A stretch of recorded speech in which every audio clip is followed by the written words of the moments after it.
I set up Freeformers with a mission to unlock talent from everywhere, irrespective of your background. We call this process hiring, from Harvard to Hackney. Before that, I set up a global business which grew rapidly because I hired people like Steve from Oxford University with a first class and Shane from Tower Hamlets with very few qualifications. Putting them together caused an explosion where we were able to grow fast with limited resources.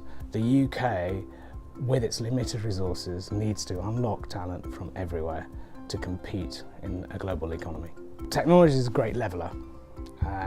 It will make a greater impact than it is doing now if the technology industry is a level playing field. It's critical that we start to draw on resources irrespective of background. It's also a huge opportunity that we're missing if we do not unlock the diversity and latent talent across the UK. 8% of the UK's GDP is formed from tech-related business, which actually puts it number one in the world. It's a Bain report recently. Only 1% per year of people are going into science or technology-related skills. If that 8% is to increase, we need more people. We can't do that if we're just pushing academic messages. It needs to be around around unlocking talent, around digital skills, around purpose, around solving your own problems using tech rather than doing something technical for the sake of it.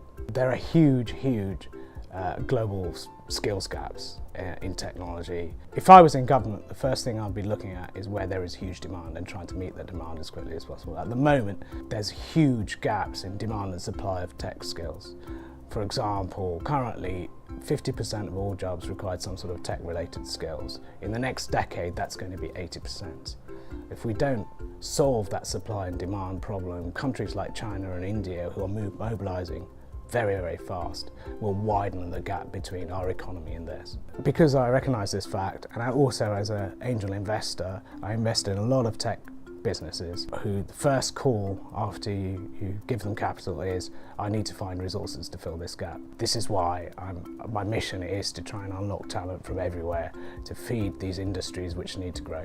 Startups are the most innovative businesses that exist, and they're growing rapidly and taking dominance faster than ever. Microsoft took 15 years, Google took 10 years, Facebook took 5 years, the next one will take 2 years.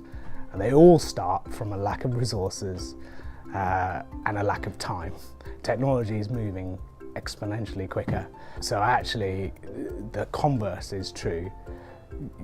Small, lean budgets, fast moving, getting to market quickly is the only way to innovate. We're seeing large corporates starting to set up incubators or partner with incubators to try and generate innovation. They've seen companies like themselves, like HMV, Blockbuster, disappear overnight, and they realise as the world gets faster they need to innovate quicker to survive. I think that's the challenge. Government also needs to accept this fact and start to create sort of diversity and innovation in what they're doing at the same rate to survive. I believe the UK has got a tremendous opportunity. It's ahead of the pack in terms of innovation at the moment, and it needs to keep going.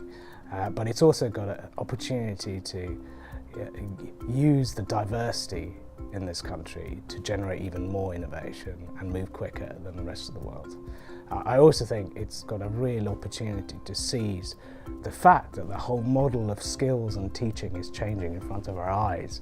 The model of teacher transferring knowledge to pupil is changing to a model where teachers become facilitators and help people to teach themselves. And there are pockets in the UK which are starting to do it. We just need to accelerate it. There's two drivers. One is this speed, this exponential growth. You've got Moore's law, which means things are exponentially easier to make every year because processing power doubles every 12 to 18 months. There's also another thing, which is there's exponentially more platforms. I like to call it the Lego bricks of the web. We can piece together different platforms to make something new. So it's actually getting doubly exponentially easy to make something. That should also mean is that technology should be exponentially more diverse and accessible, and that allows anyone to actually solve their own problems using technology by making something more relevant to themselves.